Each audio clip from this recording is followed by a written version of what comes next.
আসসালামু আলাইকুম ওয়া রাহমাতুল্লাহি ওয়া বারাকাতুহু। বন্ধুরা সবাই কেমন আছেন? আশা করি আলহামদুলিল্লাহ অনেক ভালো আছেন। সবাইকে স্বাগত জানাচ্ছি আরেকটি নতুন ব্লগে। আজকে আমরা আসছি আমাদের গ্রামের খুব নিকটবর্তী একটি স্থানে। চমৎকার ভিউ দেখতেই পাচ্ছেন আপনারা।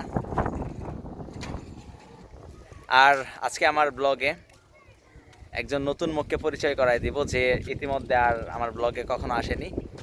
আমার খুব ক্লোজ ফ্রেন্ড শাহাদাত হোসেন। কি অবস্থা শাহাদাত? আলহামদুলিল্লাহ ভালো। আসসালামু আলাইকুম। হাই সকল বন্ধুরা, কেমন আছো? সবাইকে বলো আমার চ্যানেলটি সাবস্ক্রাইব করার জন্য। হ্যাঁ, তোমরা সকলে আমাদের চ্যানেলের সাথে থাকবা এবং সবসময় সাবস্ক্রাইব করবা এবং মজার মজার ভিডিও ভিডিও পাবা। দেখবা। তো ঠিক আছে, আজকে আমরা গোসল করব, ঝাপাঝাপি করব, দেখছো কি? ঘোরাঘুরি করব। তো বন্ধুরা সঙ্গেই থাকুন।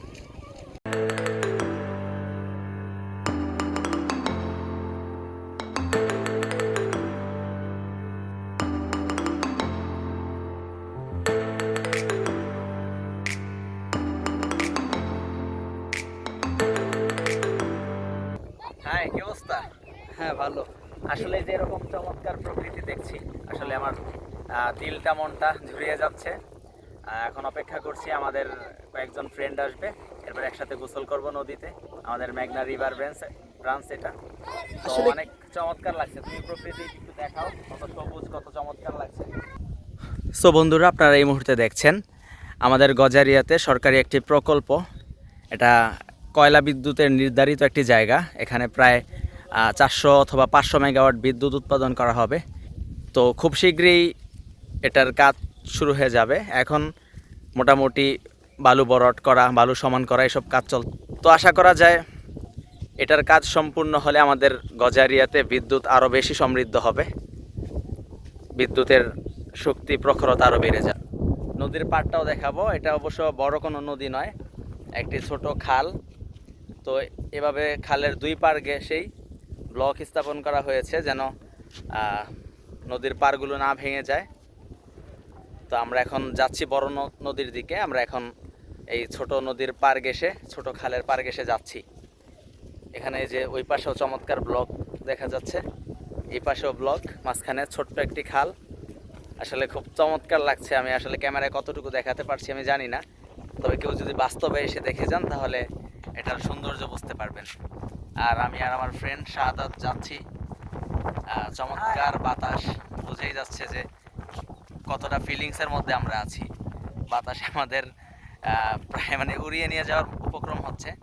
খুব ভালো লাগছে। ফাইনালি আমরা চলে এসেছি নদীর পাড়ে। যে নদীটা দেখতে পাচ্ছেন এটি আসলে মেঘনা নদী। আমরা একেবারে মেঘনা নদীর পাড়ে চলে আসছি, আমি এবং আমার বন্ধু শাহাদাত। তো ফাইনালি আলহামদুলিল্লাহ কিছুটা পথ আমাদের হাঁটতে হয়েছে, কারণ এখনো এই যে ওয়াকওয়েটা পরিপূর্ণ নির্মাণ হয়নি। নদীর গর্জন শুনতে পাচ্ছেন এবং ঢেউ দেখতে পাচ্ছেন।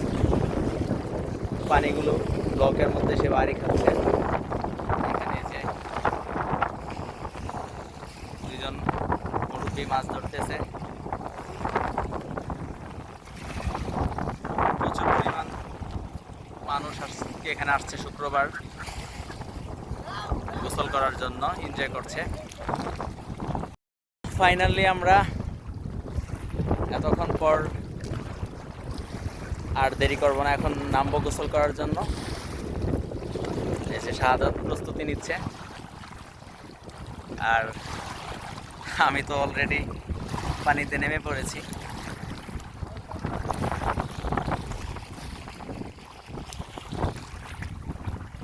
বন্ধুরা গোসল করে এখন আমরা যাচ্ছি।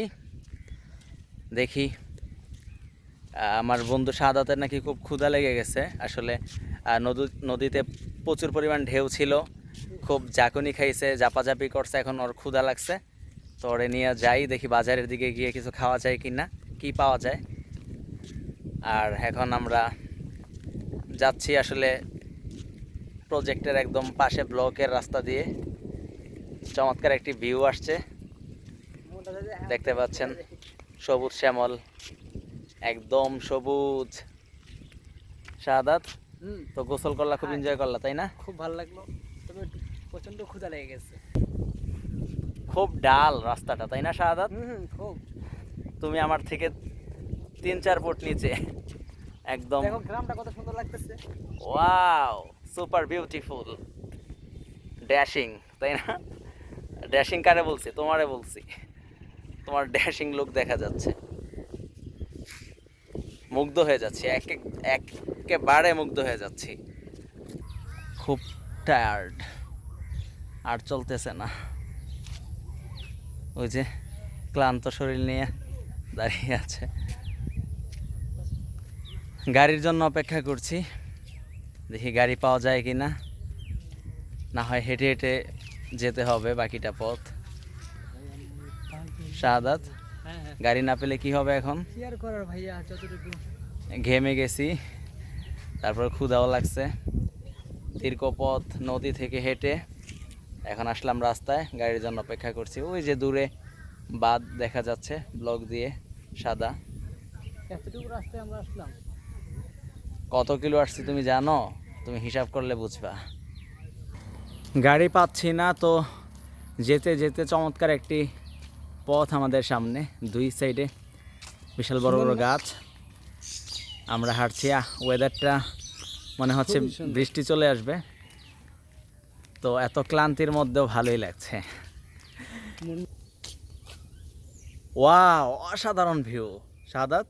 খুব সুন্দর বৃষ্টি আনন্দ, তাই না? তো বন্ধুরা, শাহাদাতের ক্ষুধা নিবারণ করার জন্য নিয়ে আসছি গজারিয়ার কি ঐতিহ্যবাহী কি মিষ্টি বলো?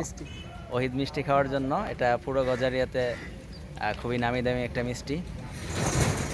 গজারিয়া সহ মোটামুটি নারায়ণগঞ্জের অনেক মানুষ, ঢাকা থেকে অনেক মানুষ এটার সন্ধান পেয়ে আসে খাওয়ার জন্য। তো আমরা আসছি এখন মিষ্টির দোকানের খুব কাছে, তো চলেন যাওয়া যাক। কে? এই যে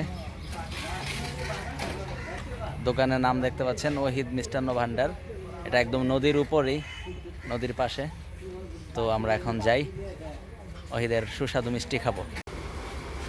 খুবই সুস্বাদু মিষ্টি, এখানে বসে নদী উপভোগ করতে করতে খাওয়া যায়। এটার বয়স কত দোকানের? বয়স কত আপনাদের দোকানের? 50 আপ। যারাই গজারিয়াতে আসবেন রসুলপুর খেয়াঘাটে, ওহিদের মিষ্টি খেতে অবশ্যই ভুলবেন না। আমরা প্রায় খাই। আজকে শাহাদাতকে নিয়ে আসলাম। শাহাদাত, স্টার্ট করো, টেস্ট করো তুমি। খেতে কেমন লাগে তুমি আমাদের ভিউয়ার্সদেরকে জানাও। খুব সুস্বাদু, তাই না? একদম অরিজিনাল খাঁটি দুধ দিয়ে তৈরি করা হয়। পুরো গজারিয়া সহ নারায়ণগঞ্জ, ঢাকার আশপাশের অনেক মানুষ এখান থেকে মিষ্টি খেয়ে থাকে। চমৎকার, আসলে অসাধারণ মজা। আমরা ঢাকার বিভিন্ন জায়গার মিষ্টি খেয়ে থাকি, তবে এত পরিতৃপ্ত হই না। এই মিষ্টি খেলে অনেক পরিতৃপ্ত লাগে নিজের কাছে। শাহাদাত, কেমন লাগছে? মনে হচ্ছে দীর্ঘ সময়ের যে ক্লান্তি দূর হয়ে গেছে, তাই না? এই যে এটাই সেই ঐতিহ্যবাহী মিষ্টির দোকান, একদমই নদীর ধারে।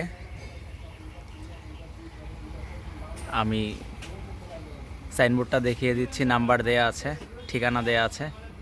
তো আমাদের আজকের ব্লগটি এখানেই শেষ হচ্ছে। পরিশেষে খুব চাঙ্গা চাঙ্গা লাগতেছে, মিষ্টি খাওয়ার পর অনেক ভাল লাগতেছে। এখন আসলে খুব ভাল লাগছে।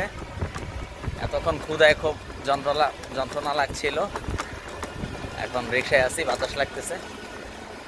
তো আজকের আমাদের ব্লগটি কোনো প্রিপারেশন ছাড়া হুট করে আসলে আমাদের আজকের ব্লগটি।